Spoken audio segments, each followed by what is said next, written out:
Saudações a todos e todas. Eu sou o professor Jéster Furtado e quero agradecer imensamente a confiança da diretora Fran, agradecer o convite para que eu pudesse, por meio desse vídeo, falar um pouquinho sobre o Dia da Consciência Negra. Dia 20 de novembro, Dia da Consciência Negra, dia em que lembramos também a morte de Zumbi dos Palmares. Zumbi, esse grande líder que, juntamente com sua companheira Dandara, lideraram o maior quilombo que foi o Quilombo dos Palmares.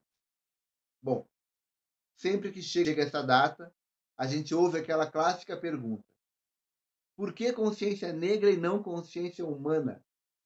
Na verdade, é justamente por termos um olhar humanizado que nós falamos da consciência negra, que nós contribuímos para desenvolver essa consciência. Falar de consciência negra é falar sobre nós, quem nós somos, de onde viemos, é falar da construção do nosso país, é falar da nossa história, inclusive dos fatos vergonhosos. Como todos nós sabemos, a população negra foi sequestrada em suas terras, sequestrada em África e trazida para o Brasil. Trazida de forma subhumana, lançada em porões de navios negreiros, acorrentadas pelos pés, pelas mãos ou pelo pescoço. Elas não podiam nem dialogar entre si, porque muitas delas não se conheciam, não falavam o mesmo dialeto. Milhares delas não chegavam ao destino e, quando morriam, eram lançadas ao mar. As outras tantas chegavam ao Brasil para ser submetidas ao trabalho escravo, trabalho forçado, sem direito à remuneração, sem direito à dignidade, sem direito a descanso. Eram alimentadas apenas para que pudessem resistir o próximo dia de trabalho. Quando eu falo com os meus alunos sobre essa temática, eu sempre inicio falando para eles que nós somos resultado da nossa história. Nós colocamos o nosso filho na escola hoje para que amanhã ele possa ser um profissional de sucesso. Para que daqui 10 ou 20 anos ele seja um grande profissional, uma grande pessoa, um grande ser humano, para que ele seja resultado da boa história que nós estamos ajudando a criar para ele. Falar da população negra é a mesma coisa. A população negra de hoje é resultado daquela população escravizada no Brasil. 2020, 520 anos de Brasil, dos quais quase 400 foram de mão de obra escrava. De 520 anos, quase 400, a política pública permitia, concebia que uma pessoa fosse escravizada, que uma pessoa fosse vendida, comercializada e, inclusive, assassinada se por acaso se mostrasse insubordinável. E aí você pode falar, muitas pessoas falam, que, pô, mas eu não devo nada para a população negra. Eu não matei, eu não escravizei, eu não chicoteei ninguém. E enquanto cidadão, você pode estar correto. Você, enquanto indivíduo, não deve para a população negra. Mas o Estado brasileiro do qual você faz parte deve e deve muito. Como eu acabei de falar, a escravização negra era política pública.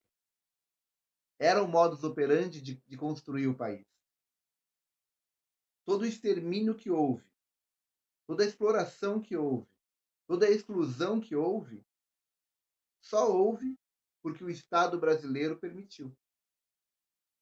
Então é importante que nos dias de hoje, nós que estamos buscando uma sociedade melhor, nós que temos sim de fato um olhar humanizado, nós precisamos criar ferramentas, mecanismos para mitigar, para reduzir toda essa agressão que a população negra sofreu.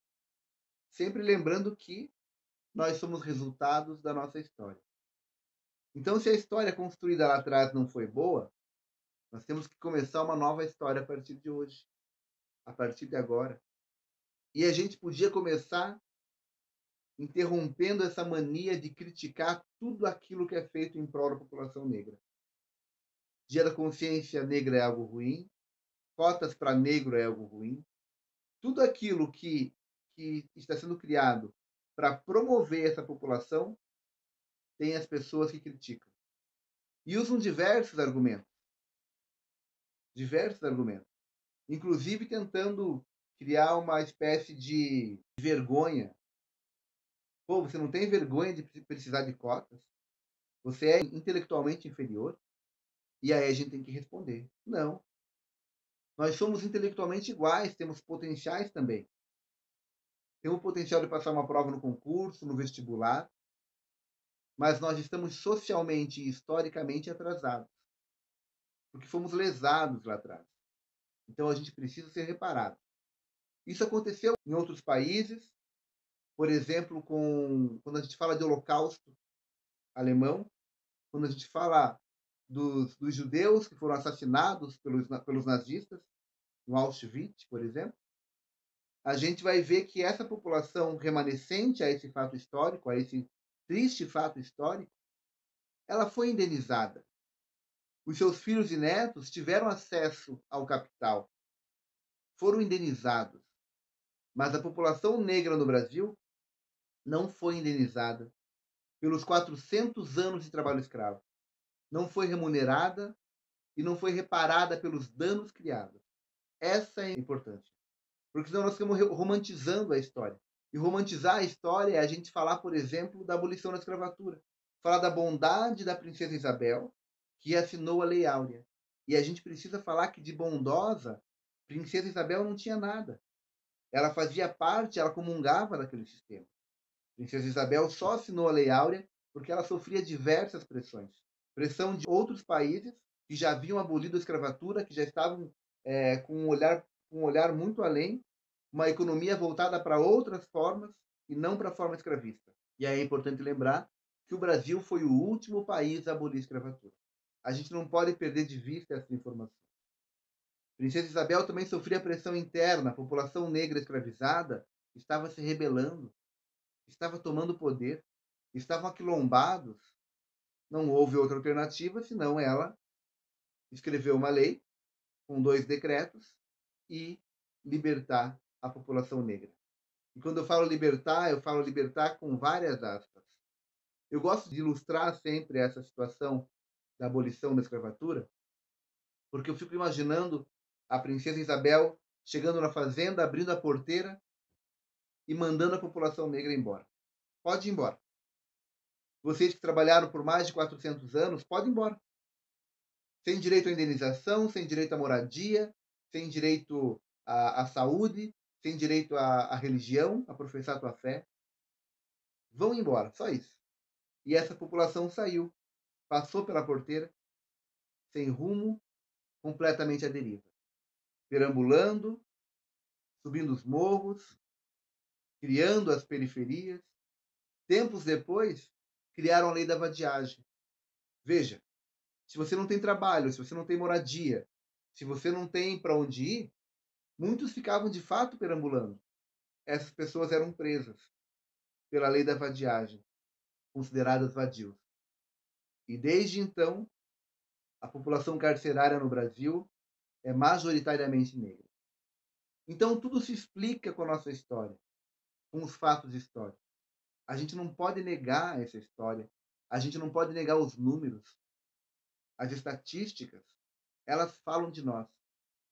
Portanto, falar de consciência negra é falar sobre nós. Consciência de quem nós somos, de quem nós fomos e, consequentemente, quem nós seremos. É por isso que querem apagar essa parte da história. É por isso que as documentações, por exemplo, com relação à compra de escravo, muitos documentos foram queimados. Voltando ao exemplo da Alemanha, a Alemanha preservou essa história. Por que preservou? Para que não errassem de volta. Está aqui, ó, tá aqui o nosso erro. Isso aqui a gente não pode cometer mais. No Brasil fizeram o quê? Joga a sujeira para baixo do tapete. Faz de conta que não houve nada de errado. E aí nós temos uma população que não aprendeu a história, que tem dificuldade para dialogar com essa realidade e logo fica desqualificando as ações voltadas para a população negra. Conduzindo para o final, Quero perguntar para vocês: com quantos médicos negros vocês já se consultaram?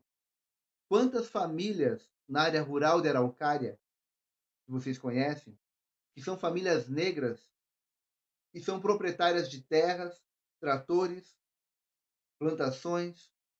Quantos professores negros vocês têm ou tiveram? Quantos políticos negros vocês conhecem? E aí a gente já pode perguntar o contrário imediatamente. Quantos porteiros negros vocês conhecem? Quantos periféricos negros vocês conhecem? Quantos carrinheiros negros? Quantas diaristas negras? Percebem? Quando a gente fala da consciência negra, quando a gente fala das cotas, por exemplo, para que cotas? Se somos todos iguais? Como assim somos todos iguais se nós não podemos ocupar os mesmos espaços? Se a população negra continua na periferia? Se a população negra continua longe desses espaços que eu falei? Tem algo errado. E por que tem algo errado?